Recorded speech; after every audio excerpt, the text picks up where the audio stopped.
नमस्कार। आकाशवाणी से प्रस्तुत है समाचार संध्या।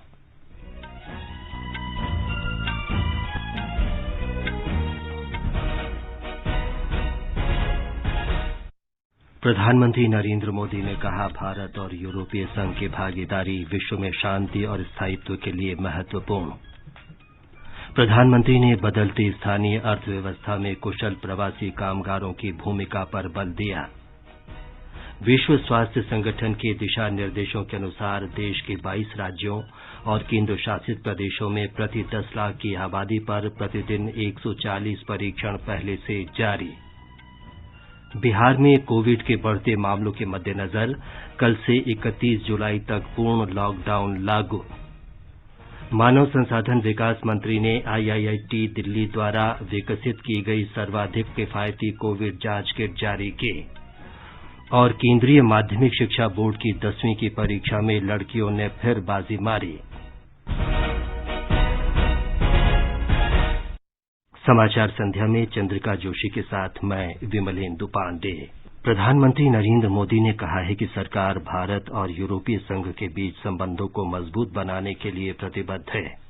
भारत यूरोपीय संघ की 15वीं शिखर बैठक को वीडियो कॉन्फ्रेंस के जरिए संबोधित करते हुए श्री मोदी ने ये बात कही। कोविड-19 के कारण हमें मार्च में इंडिया ईयू समिट स्थगित करनी पड़ी थी। अच्छी बात है कि आज हम वर्चुअल माध्यम से मिल पा रहे हैं। सबसे पहले मैं यूरोपीय कोरोना वायरस के कारण हुई क्षति के लिए संवेदना प्रकट करता हूं। आपके शुरुआती रिमार्क्स के लिए मैं आप दोनों महाशयों का बहुत बहुत धन्यवाद करता हूं। आपकी तरह मैं भी भारत और ईयू के संबंधों को और विस्तृत और गहरा बनाने के लिए प्रतिबद्ध हूं। इसके लिए हमें एक दीर्घकालीन स्ट्रेटेजिक पर्सपेक्टिव अपनाना चाहिए। प्रधानमंत्री ने कहा कि हमारी भागीदारी विश्व में शांति और स्थिरता के लिए उपयोगी है।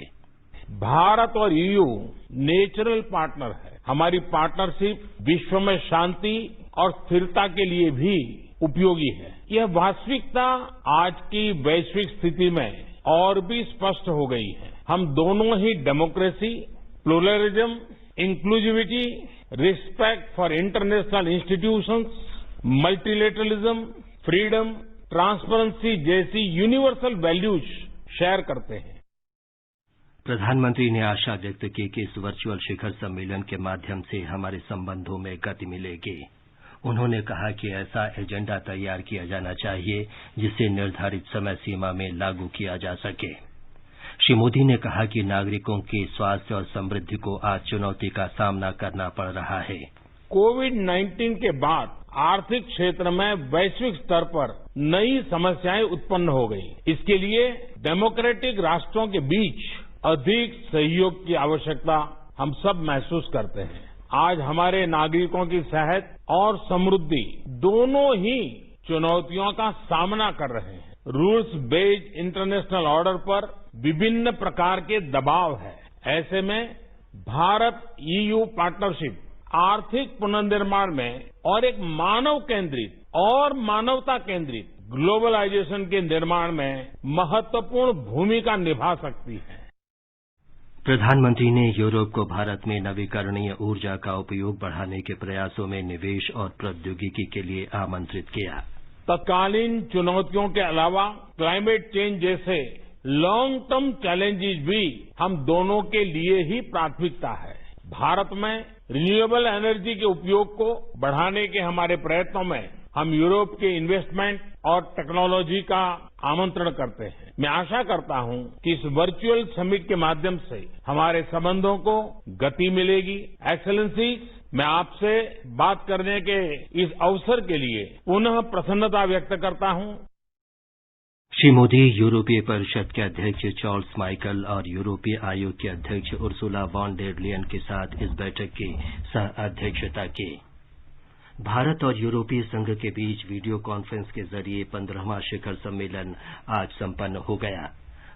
संयुक्त बयान में कहा गया है कि यूरोपीय संघ को 2022 में G20 में भारत की अध्यक्षता और 2021-22 में संयुक्त राष्ट्र सुरक्षा परिषद में अस्थायी सदस्यता की उत्सुकता से प्रतीक्षा है। विश्व इस समय कोविड-19 महामारी से जूझ रहा है।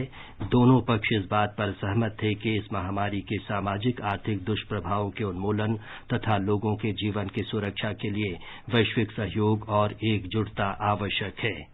स्वतंत्र पारदर्शी ढंग से तत्काल सूचना के आदान प्रदान और अंतर्राष्ट्रीय प्रतिक्रिया में सुधार से संबंधित तैयारियों और क्षमताओं को मजबूत करने के महत्व पर भी बल दिया गया। दोनों पक्षों ने औषधियों और वैक्सीन के निर्माण, स्वास्थ्य संबंधी अनुसंधान, विकास, निदान और उपचार के क्षेत्र में साझा क्षमताओं के अनुभव के जरिए स्वास्थ्य देखभाल के क्षेत्र में आपसी सहयोग का उल्लेख किया। विदेश मंत्रालय ने कहा है कि भारत यूरोपीय शिखर सम्मेलन नेताओं के बीच परस्पर सम्मान और सराहना के जरिए अत्यधिक सद्भावपूर्ण माहौल में हुआ। दोनों पक्षों के बीच अतीत के सभी संवादों में ऐसा ही माहौल रहा है। विदेश मंत्रालय में पश्चिमी मामलों के सचिव विकास स्वरूप ने आज शाम संवाददाताओं को बताया कि यूरोपीय संघ भारत में सबसे बड़े निवेशकों में से एक है। देश में यूरोपीय संघ ने कुल मिलाकर $91 अरब से अधिक का निवेश किया है। विकास स्वरूप ने कहा कि नेताओं ने आतंकवाद की साझा चुनौती के संबंध में विस्तार से विचारों का आदान प्रदान किया। उन्होंने कहा कि क्षेत्र में और वैश्विक आतंकवाद के संदर्भ में भारत और अन्य देशों के विरुद्ध लगातार चलाई जा रही गतिविधियों के संबंध में पाकिस्तान पर भी चर्चा हुई। उन्होंने कहा कि भारत और यूरोपीय संघ ने वैश्विक शांति और सुरक्षा, निरस्त्रीकरण और सभी प्रकार के आतंकवाद से निपटने की ठोस प्रतिबद्धता दोहराई। दोनों पक्ष इस संबंध में सहयोग बढ़ाने और सूचनाओं के आदान प्रदान पर सहमत हुए। उन्होंने कहा कि वैश्विक और क्षेत्रीय विकास की समीक्षा के रूप में चीन के साथ भारत के संबंध पर भी चर्चा हुई। प्रधानमंत्री नरेंद्र मोदी ने कहा है कि कौशल में निपुणता हासिल करना ही व्यापार और बाजार के बदलते माहौल में प्रासंगिक बने रहने का मंत्र है। विश्व युवा कौशल दिवस के अवसर पर आज वर्चुअल सम्मेलन में श्री मोदी ने ये बात कही। रिलेवेंट रहने का मंत्र है स्किल, रीस्किल और अपस्किल। स्किल का अर्थ है आप कोई नया हुनर सीखें। जैसे कि आपने लकड़ी के एक टुकड़े से कुर्सी बनाना सीखा, तो आपका हुनर हुआ। आपने लकड़ी के उस टुकड़े की कीमत भी बढ़ा दी, वैल्यू एडिशन किया। लेकिन ये कीमत बनी रहे, इसके लिए नई डिजाइन, नई स्टाइल और कुछ नया सीखते रहने का मतलब ही है रीस्किल। और हमारी जो स्किल है उसका और विस्तार करना। जैसे छोटे मोटे फर्नीचर बनाते बनाते आप और भी चीजें सीखते गए, पूरा का पूरा ऑफिस डिजाइन करने लग गए, तो वो हो गया अपस्किल। प्रधानमंत्री ने कहा कि कौशल असीम होते हैं और ये समय के साथ इंसान को बेहतर बनाए रखते हैं तथा लोगों को दूसरे से अलग बनाते हैं। इस वर्चुअल सम्मेलन का आयोजन कौशल विकास और उद्यमिता मंत्रालय ने किया था। प्रधानमंत्री ने कहा कि कौशल न केवल आजीविका के लिए बल्कि तेजी से बदलते विश्व में लाखों कुशल लोगों की जरूरत है। तेजी से बदलती हुई आज की दुनिया में अनेक सेक्टरों में लाखों स्किल्ड लोगों की जरूरत है। विशेषकर स्वास्थ्य सेवाओं में तो बहुत बड़ी संभावनाएं बन रही है। यही समझते हुए अब कौशल विकास मंत्रालय ने दुनिया भर में बन रहे इन अवसरों की मैपिंग शुरू की है। कोशिश यही है कि भारत के युवा को अन्य देशों की जरूरतों के बारे में उसके संबंध में भी सही और सटीक जानकारी मिल सके। कुशल कर्मचारियों और नियोक्ताओं की जानकारी उपलब्ध कराने के लिए हाल ही में शुरू गए पोर्टल का जिक्र करते हुए प्रधानमंत्री ने कहा कि इससे अपने घर लौटे प्रवासी मजदूरों सहित कुशल कामगारों को आसानी से रोजगार हासिल करने में मदद मिलेगी। प्रधानमंत्री ने सुझाव दिया कि समुद्री क्षेत्र के अनुभवी भारतीय युवा निपुण नौवहन कार्मिक के रूप में दुनिया भर में योगदान कर सकते हैं। प्रधानमंत्री ने कहा कि आज ही के दिन 5 वर्ष पहले स्किल इंडिया मिशन शुरू किया गया था। इसके तहत देश भर में हजारों प्रधानमंत्री कौशल केंद्र बनाए गए हैं तथा ITI संस्थानों की क्षमता बढ़ाई गई है।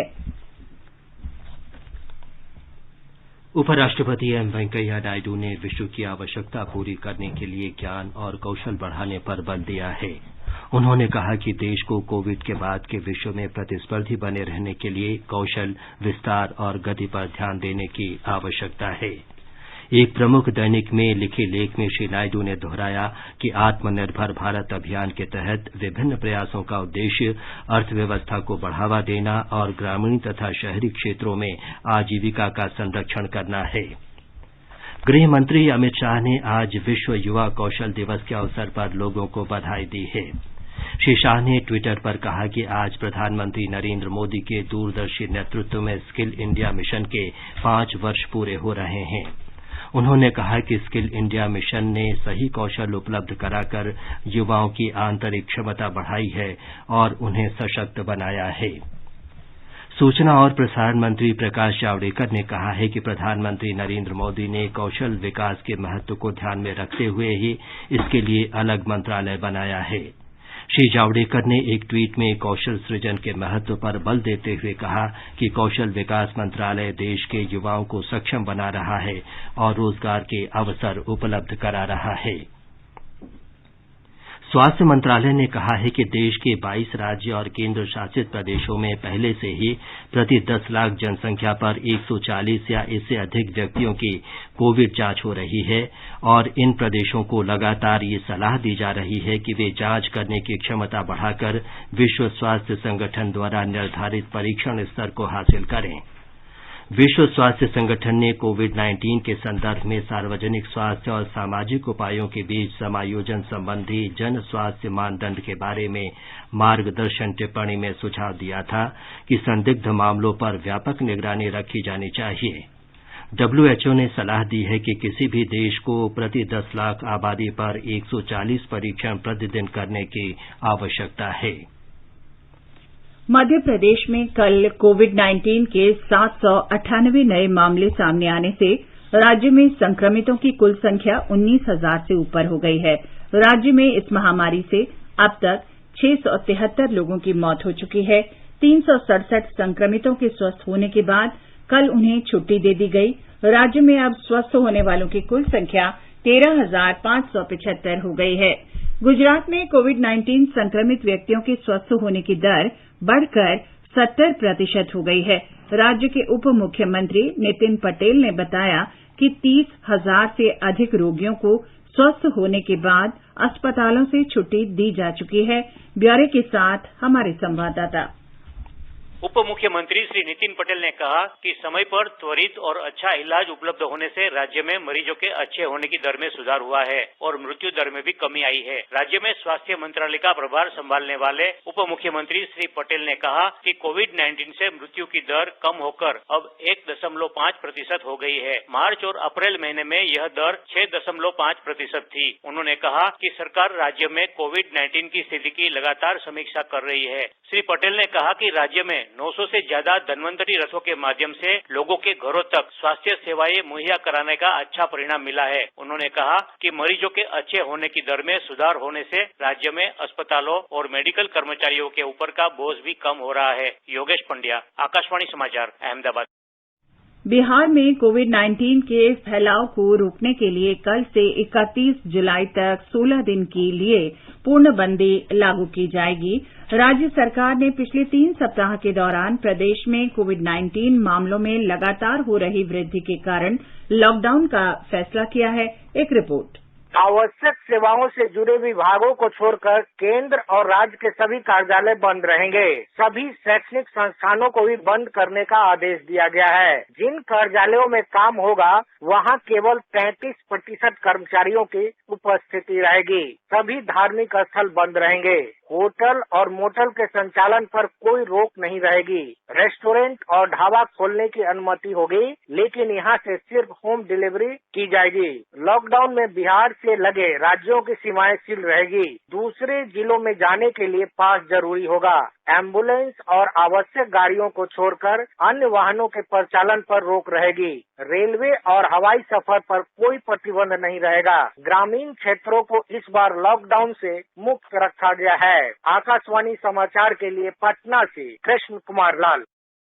इस बीच राज्य के अपर मुख्य सचिव गृह विभाग आमिर सुबहानी और एक पुलिस महानिरीक्षक तथा एक पुलिस उप महानिरीक्षक कोरोना संक्रमित हो गए हैं। इनके अलावा 296 पुलिसकर्मी और राजभवन के 20 सुरक्षाकर्मी भी कोरोना संक्रमित पाए गए हैं। ये समाचार हमारी वेबसाइट newsonair.com/hindi और हमारे mobile app news on AIR पर भी उपलब्ध हैं। रोहन बेटा, जरा दादी की लाठी लाना। अरे मम्मी, आपको दादी की लाठी की क्या जरूरत पड़ गई? क्या हो गया? बेटा, जोड़ों में बहुत दर्द है, चला नहीं जा रहा। अरे मम्मी, आपको तो बुखार है और जोड़ों में दर्द भी, ये तो चिकनगुनिया हो सकता है। जी हाँ, चिकनगुनिया के लक्षण जैसे तेज बुखार, सिर दर्द और जोड़ों में तेज दर्द हो तो निकटतम स्वास्थ्य केंद्र या अस्पताल से संपर्क करें। चिकनगुनिया से न घबराएं, खुद को और अपने परिवार को मच्छरों के काटने से बचाएं। स्वास्थ्य एवं परिवार कल्याण मंत्रालय, भारत सरकार द्वारा जनहित में जारी। समाचार संध्या में आपका फिर स्वागत है। आगे बढ़ने से पहले मुख्य समाचारों पर एक नजर। प्रधानमंत्री नरेंद्र मोदी ने कहा, भारत और यूरोपीय संघ की भागीदारी विश्व में शांति और स्थायित्व के लिए महत्वपूर्ण। प्रधानमंत्री ने बदलती स्थानीय अर्थव्यवस्था में कुशल प्रवासी कामगारों की भूमिका पर बल दिया। विश्व स्वास्थ्य संगठन द्वारा दिए गए दिशा निर्देशों के अनुसार देश के 22 राज्यों और केंद्र शासित प्रदेशों में प्रति 10 लाख आबादी पर प्रतिदिन 140 परीक्षण पहले से जारी। बिहार में कोविड-19 के बढ़ते मामलों के मद्देनजर कल से 31 जुलाई तक पूर्ण लॉकडाउन लागू। मानव संसाधन विकास मंत्री ने आईआईटी दिल्ली द्वारा विकसित की गई सर्वाधिक किफायती कोविड जांच किट जारी की और केंद्रीय माध्यमिक शिक्षा बोर्ड की 10वीं की परीक्षा में लड़कियों ने फिर बाजी मारी। मानव संसाधन विकास मंत्री रमेश पोखरियाल निशंक और राज्य मंत्री संजय धोत्रे ने सर्वाधिक किफायती कोविड जांच किट जारी की है। इसे आईआईटी दिल्ली ने डिजाइन किया है। आईआईटी दिल्ली ने आरटी-पीसीआर आधारित कोविड-19 टेस्ट किट के लिए जिन कंपनियों को लाइसेंस दिया है, उनमें कोरोसियोर भी शामिल है। देश में कोविड संक्रमण से स्वस्थ होने की दर 63.24% हो गई है। अब तक करीब 6 लाख मरीज स्वस्थ हो चुके हैं। पिछले 24 घंटों में 20,572 लोगों में संक्रमण की पुष्टि हुई। इसके साथ ही मरीजों की संख्या 5,92,031 हो गई है। स्वास्थ्य और परिवार कल्याण मंत्रालय के अधिकारी ने बताया कि तेजी से जांच, समय पर निदान और होम क्वारंटीन तथा अस्पतालों में मरीजों के प्रभावी इलाज के कारण स्वस्थ होने की दर बढ़ी है। इस समय 3,19,840 मरीजों का इलाज चल रहा है। स्वस्थ लोगों और मरीजों की संख्या के बीच अंतर लगातार बढ़ रहा है और अब ये 2,72,191 है। अधिकारी ने बताया कि कोविड मरीजों के उपचार के लिए भारत में चिकित्सा संबंधी बुनियादी ढांचे में 1,378 समर्पित कोविड अस्पताल, 3,077 समर्पित कोविड स्वास्थ्य केंद्र और 10,351 कोविड केयर सेंटर हैं। 21,738 वेंटिलेटर, 46,487 आईसीयू बिस्तर और 1,65,000 से अधिक ऑक्सीजन सुविधा युक्त बिस्तर शामिल हैं।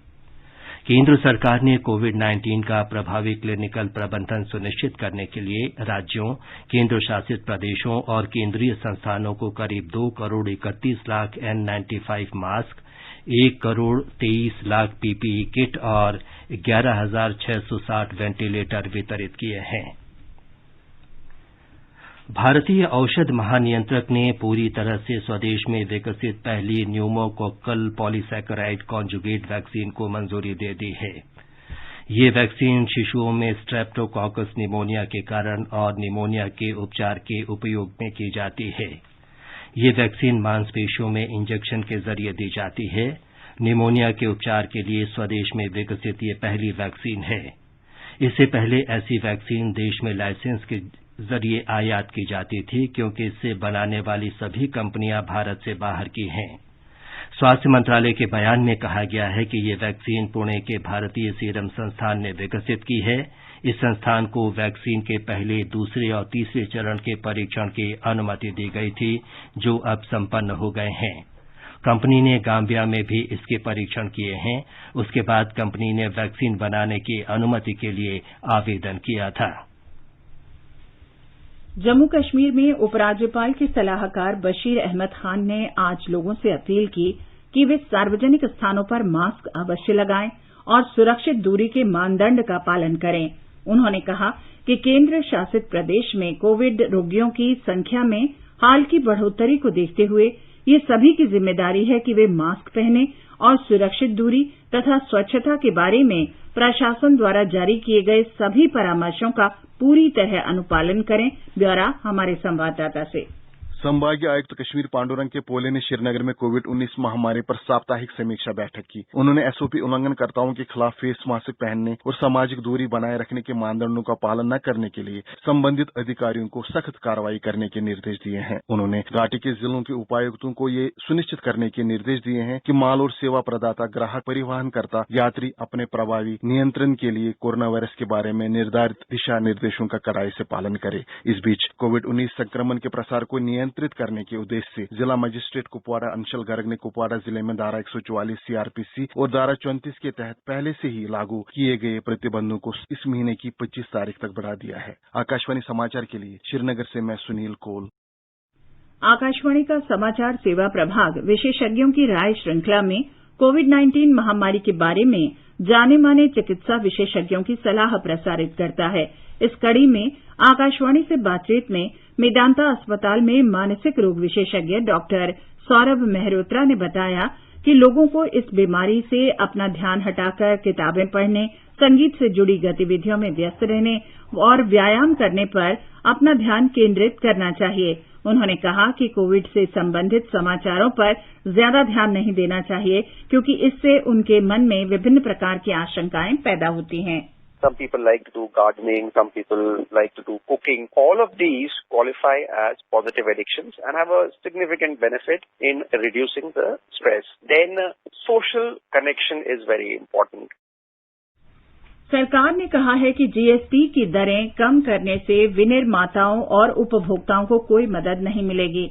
अल्कोहल आधारित हैंड सैनिटाइजर्स पर जीएसटी की दर का मुद्दा हाल ही में मीडिया में उठाया गया था। इसे देखते हुए सरकार ने एक विज्ञप्ति में स्पष्ट किया है कि सैनिटाइजर्स पर 18% की दर से जीएसटी लगता है। सैनिटाइजर्स भी साबुन, बैक्टीरिया रोधी तरल पदार्थ की तरह विसंक्रमित करने वाले मद में हैं, जिन पर जीएसटी की दर 18% है। विभिन्न वस्तुओं पर जीएसटी की दरों का निर्धारण जीएसटी परिषद करती है, जिसमें केंद्र सरकार और सभी राज्य विचार करती हैं और निर्णय लेती हैं।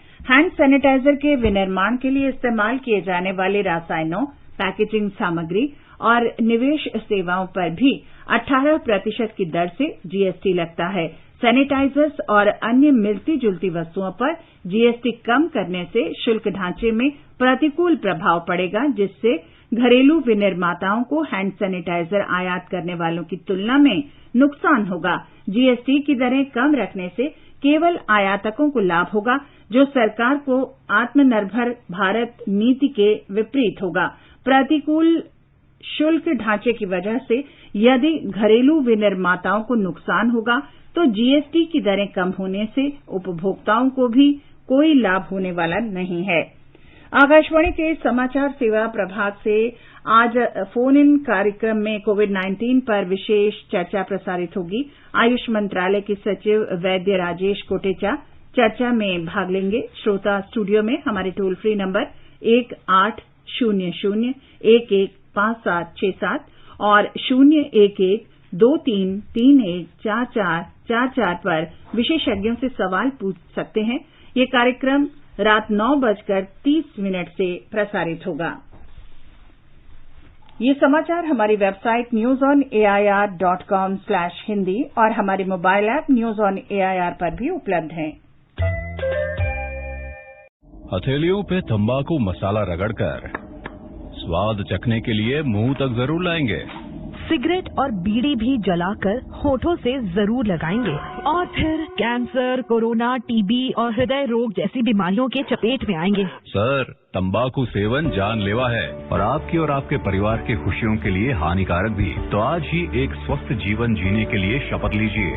सिगरेट, बीड़ी या किसी भी प्रकार के तंबाकू का सेवन नहीं करेंगे और जीवन को सुरक्षित रखेंगे। ये आकाशवाणी है। केंद्रीय माध्यमिक शिक्षा बोर्ड सीबीएसई ने 10वीं कक्षा के परीक्षा परिणाम घोषित कर दिए हैं। 91.46% विद्यार्थी उत्तीर्ण हुए हैं।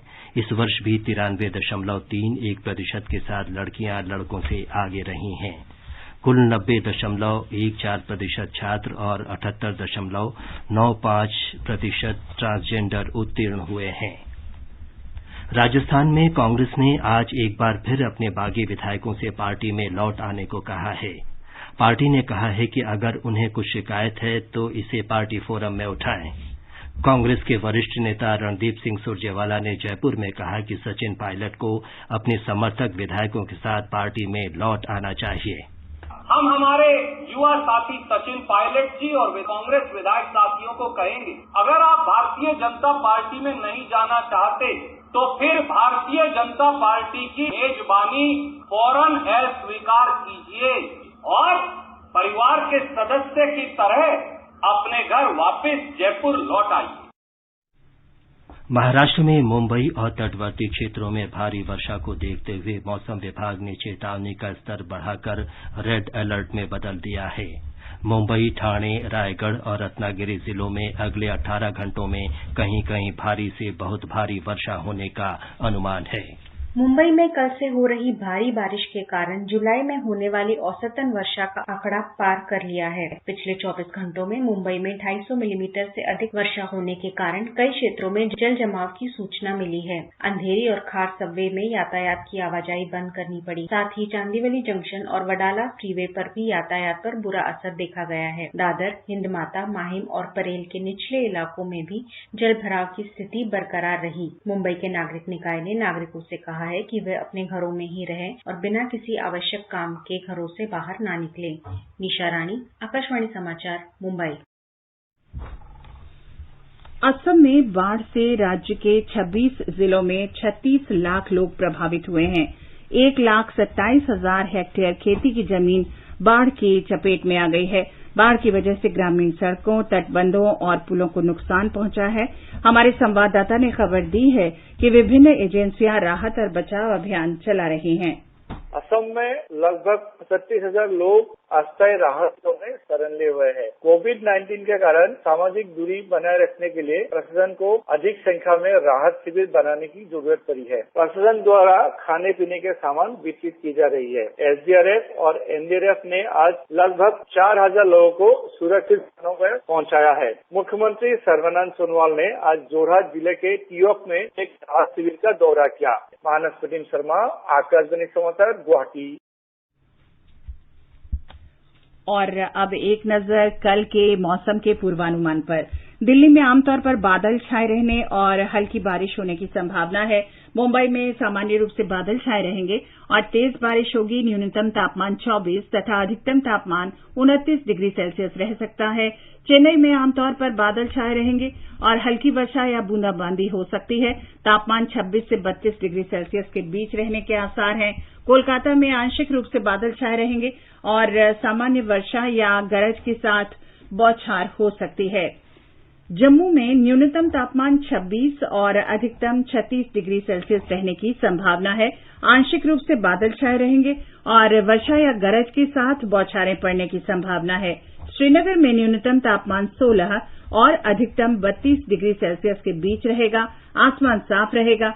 आंशिक रूप से बादल छाए रह सकते हैं। गिलगित में न्यूनतम तापमान 19 और अधिकतम 28 डिग्री सेल्सियस के बीच रह सकता है। आसमान साफ रहेगा, लेकिन दोपहर या शाम को आंशिक रूप से बादल छाए रह सकते हैं। मुजफ्फराबाद में न्यूनतम तापमान 20 और अधिकतम 37 डिग्री सेल्सियस रहने का अनुमान है। आमतौर पर आंशिक रूप से बादल छाए रहेंगे या गरज के साथ छींटे पड़ सकते हैं। अंत में मुख्य समाचार एक बार फिर। प्रधानमंत्री नरेंद्र मोदी ने कहा, भारत और यूरोपीय संघ की भागीदारी विश्व में शांति और स्थायित्व के लिए महत्वपूर्ण। प्रधानमंत्री ने बदलती स्थानीय अर्थव्यवस्था में कुशल प्रवासी कामगारों की भूमिका पर बल दिया। विश्व स्वास्थ्य संगठन के दिशा निर्देशों के अनुसार देश के 22 राज्यों और केंद्र शासित प्रदेशों में प्रति 10 लाख की आबादी पर प्रतिदिन 140 परीक्षण पहले से जारी। बिहार में कोविड के बढ़ते मामलों के मद्देनजर कल से 31 जुलाई तक पूर्ण लॉकडाउन लागू। और मानव संसाधन विकास मंत्री ने आईआईटी दिल्ली द्वारा विकसित की गई सर्वाधिक किफायती कोविड जांच किट जारी की। इसके साथ ही समाचार संध्या का ये अंक समाप्त हुआ। नमस्कार।